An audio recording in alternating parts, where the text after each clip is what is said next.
Bismillahirrahmanirrahim. Assalamualaikum warahmatullahi wabarakatuh. Berjumpa lagi dengan kuliah manajemen pemasaran.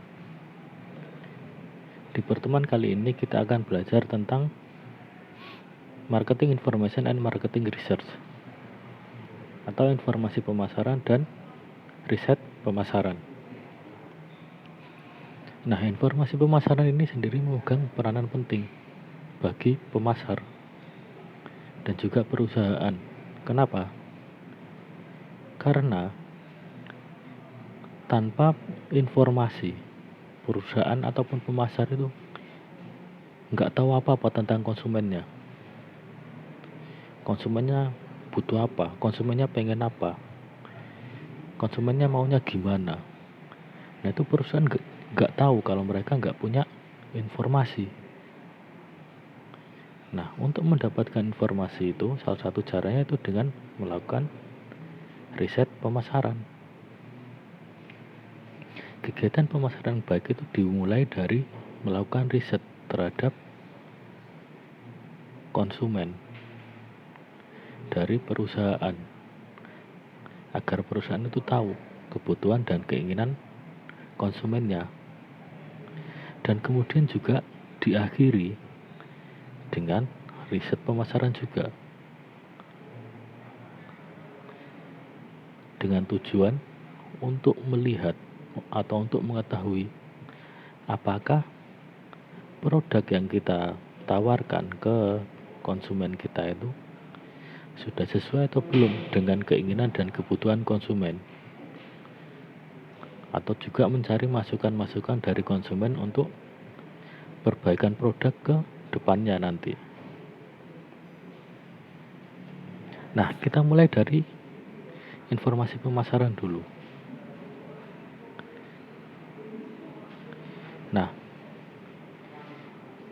informasi pemasaran ini seperti yang sudah saya jelaskan tadi itu berguna bagi perusahaan agar perusahaan itu punya pengetahuan, agar perusahaan itu tahu tentang konsumennya dan juga kondisi pasar.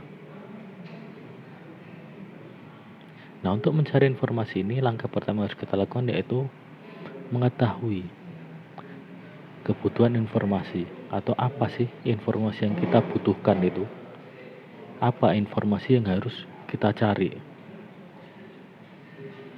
Nah, sudah kita tahu apa yang perlu kita cari, apa yang kita butuhkan informasinya itu, kemudian kita cari melalui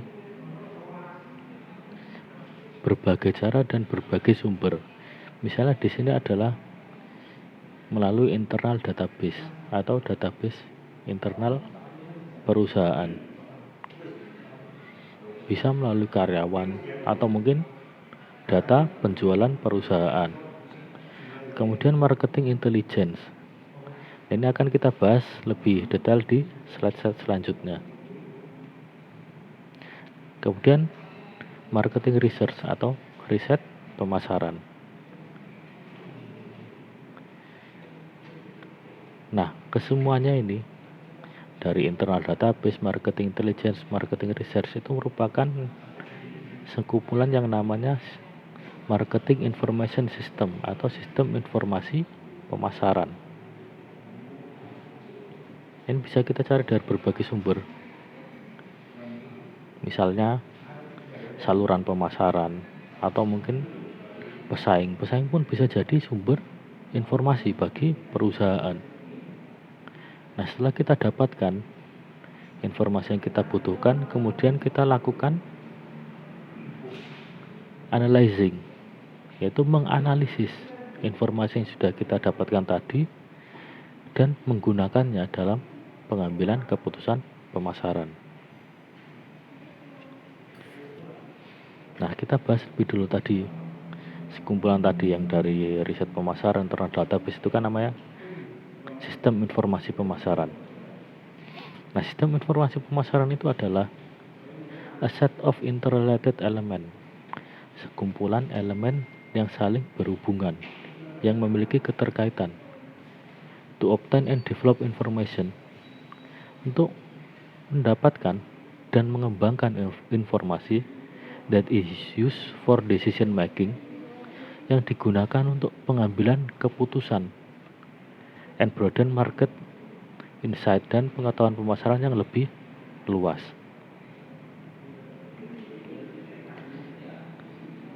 Nah, sistem informasi pemasaran ini aktivitasnya itu terdiri dari, yang pertama itu data collection atau mengumpulkan data. Nah, setelah mengumpulkan data, kemudian datanya itu kita alokasikan, data allocation. Kan tadi kita cari banyak data kan, kemudian kita kelompokkan datanya itu berdasarkan tipe-tipe yang relevan. Kemudian setelah kita alokasikan, kemudian kita analyze, kita lakukan analisis. Setelah selesai dilakukan analisis, kemudian kita lakukan evaluasi untuk mendapatkan pengetahuan dari data itu, yang kemudian informasinya itu kita distribusikan ke pihak-pihak yang berkepentingan untuk dapat dilakukan tindak lanjut dan pengambilan keputusan. Nah, kemudian tadi pada sistem informasi pemasaran itu kan ada marketing intelligence, kecerdasan pemasaran. Nah, kecerdasan pemasaran itu adalah a set of procedure, sekumpulan prosedur dan resources dan sumber daya for obtaining up-to-date information, untuk mendapatkan informasi yang up-to-date atau yang terbaru on development in marketing environment, dalam pengembangan di lingkungan pemasaran. Jadi marketing intelligence ini berguna untuk mendapatkan data-data yang ter-up-to-date, yang terbaru. Enggak hanya sekedar misal data penjualan saat itu, tapi juga trennya saat itu tuh seperti apa, kesukaan konsumen saat itu seperti apa, dan lain sebagainya. Nah, yang selanjutnya itu tentang riset pemasaran, marketing research. Nah, marketing research atau riset pemasaran is the systematic process consists of collection, analysis, and reporting of data. Jadi proses yang sistematis yang terdiri dari mengumpulkan, menganalisis, dan melaporkan data relevant to a specific marketing situation facing an organization, yang sesuai dengan situasi pemasaran yang sedang dihadapi organisasi pada saat itu.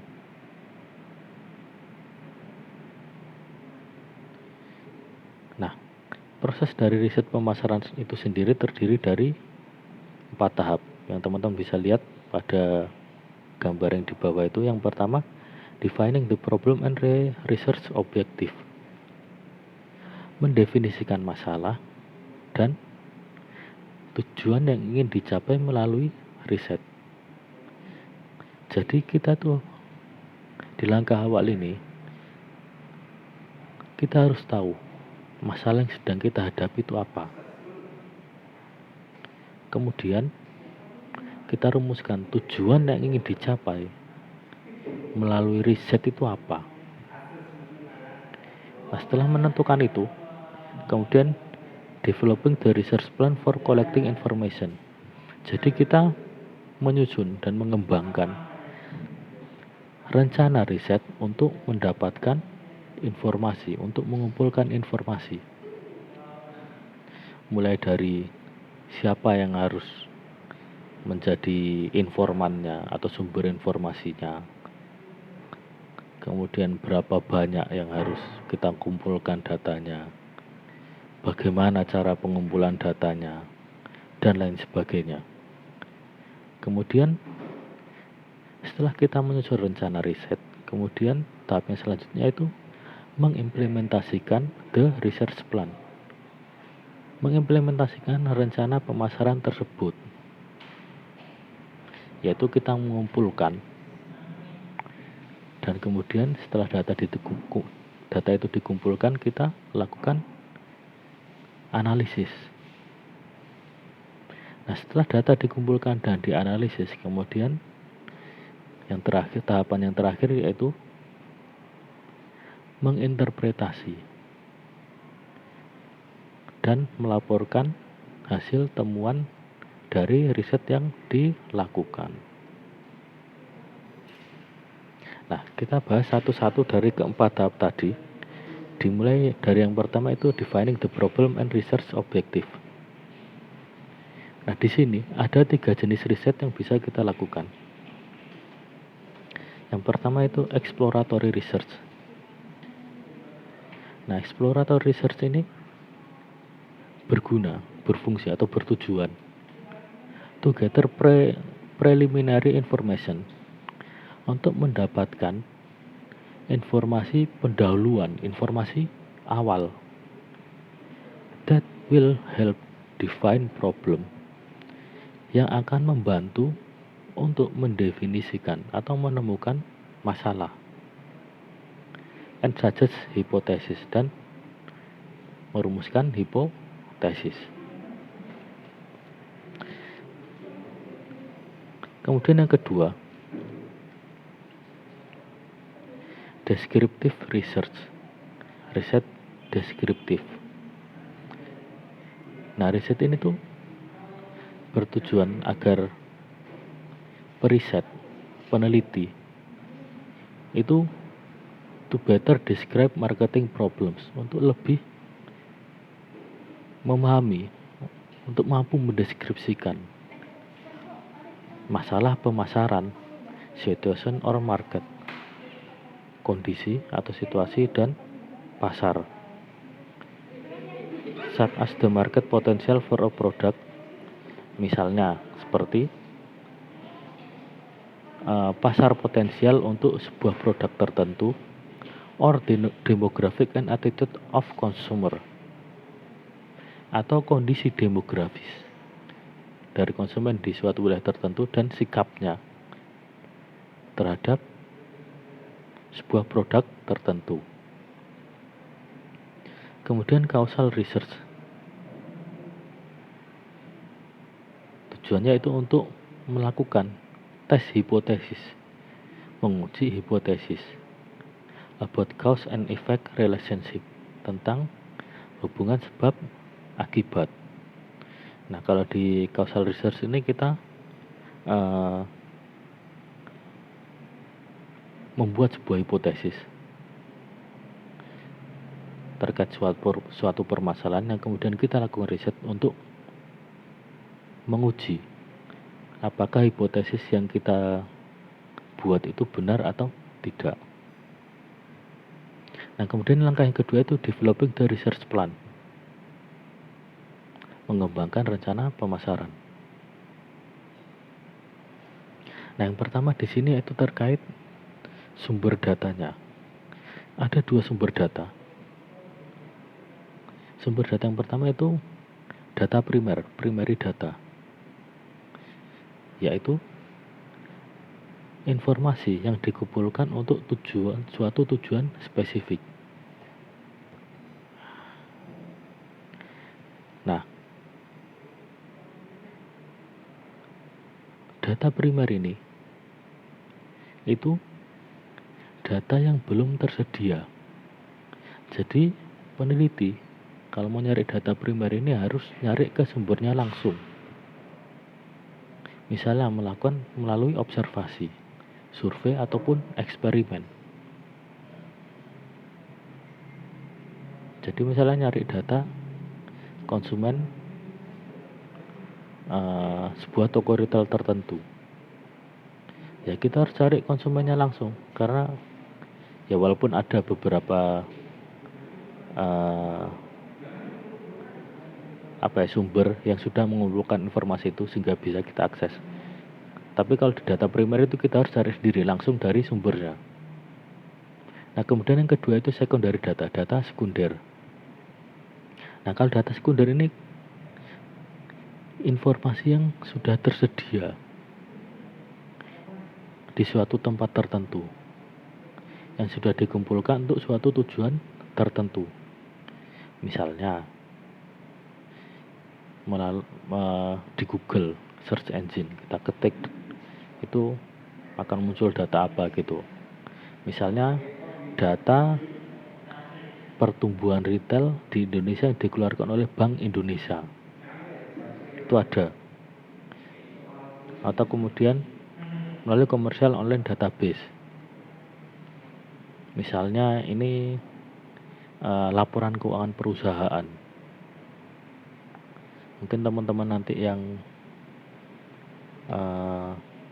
berminat untuk mengambil topik tentang keuangan, itu mungkin akan lebih banyak bermain di data sekunder ini, menganalisis laporan keuangan perusahaan. Ini laporan keuangan itu sudah ada, tinggal teman-teman cari, teman-teman download, terus teman-teman analisis laporan keuangannya itu. Ya walaupun nggak semuanya juga sih, beberapa orang keuangan juga menggunakan data primer melalui survei gitu misalnya.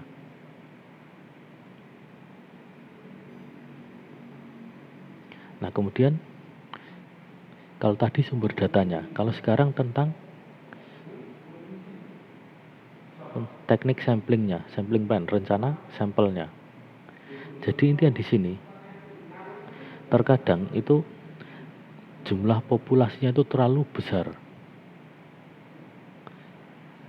Jadi akan sangat menguras waktu, tenaga, pikiran, dana, dan bahkan mungkin nggak bisa dilakukan risetnya kalau harus meneliti keseluruhan populasi. Oleh karena itu perlu kita ambil sebagian dari populasi yang kemudian nanti kita sebut dengan yang namanya sampel. Nah sampel ini adalah kelompok atau bagian dari populasi yang dipilih untuk menjadi responden dalam sebuah riset yang dimana kelompok yang dipilih tadi ini diharapkan dapat mewakili populasi secara keseluruhan. Jadi kita ambil bagian kecil dari populasi itu, sebagian dari populasi yang diharapkan dengan bagian ini nanti itu bisa menggambarkan keseluruhan karakteristik dari populasi.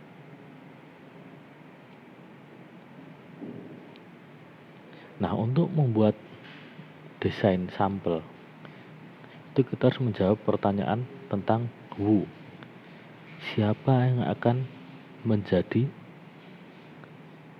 subjeknya atau siapa yang menjadi sampelnya, siapa yang menjadi respondennya. Kemudian how many, seberapa banyak sampel yang harus kita ambil dari populasi.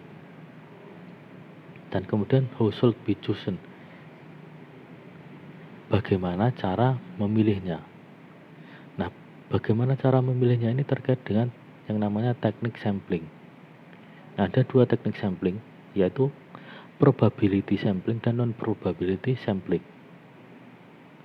Nah, contoh probability sampling itu misal simple random sample, stratified random sample, cluster sample. Kemudian contoh non-probability sample itu convenience sample, judgment sample, dan quota sample.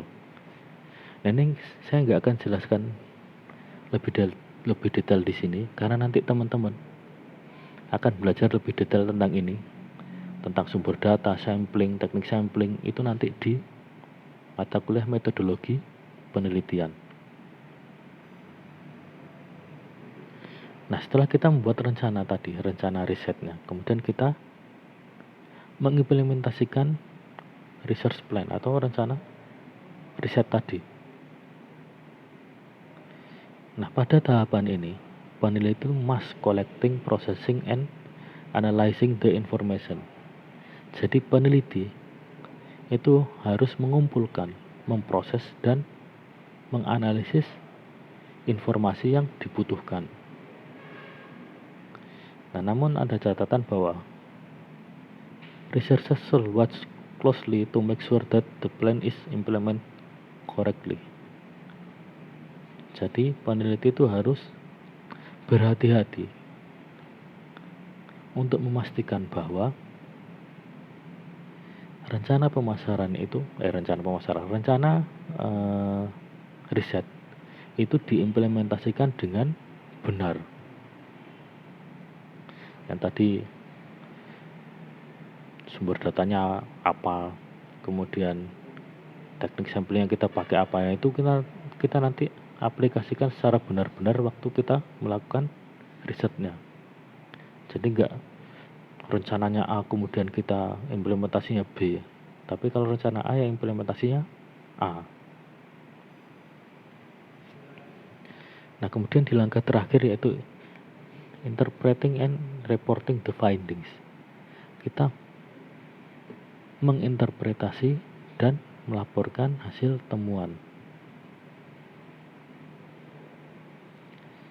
Nah, peneliti itu harus tahu bagaimana menginterpretasi temuan dari hasil penelitian. Kemudian draw conclusion, membuat sebuah kesimpulan. And report them to management, dan melaporkan hasil temuannya itu ke pihak manajemen. Nah, researchers should present important findings and insight that are useful in major decision faced by management. Jadi peneliti itu harus bisa menyajikan temuan dan pengetahuan yang penting dari hasil penelitian tadi agar bisa berguna bagi pihak manajemen itu untuk melakukan pengambilan keputusan. Nah, keseluruhan proses riset tadi itu dari mendesain riset sampai penarikan kesimpulan itu bisa saja dilakukan oleh satu orang. Maksudnya dilakukan oleh misalnya tim peneliti atau mungkin satu orang peneliti gitu. Tapi mungkin juga bisa dilakukan oleh berbagai orang. Misal nanti bagian merancang risetnya, kemudian merancang risetnya itu siapa, kemudian nanti nugaskan orang yang mengumpulkan data, menugaskan orang untuk mencari datanya. Kemudian setelah itu dioper lagi ke orang yang menganalisis data. Setelah dianalisis, datanya jadi, hasil analisisnya kemudian diserahkan ke orang lain yang akan melakukan interpretasi dan pengambilan kesimpulan dari riset itu. Nah, sekian materi perkuliahan manajemen pemasaran pada pertemuan kali ini tentang informasi pemasaran dan riset pemasaran. Semoga bermanfaat. Wassalamualaikum warahmatullahi wabarakatuh.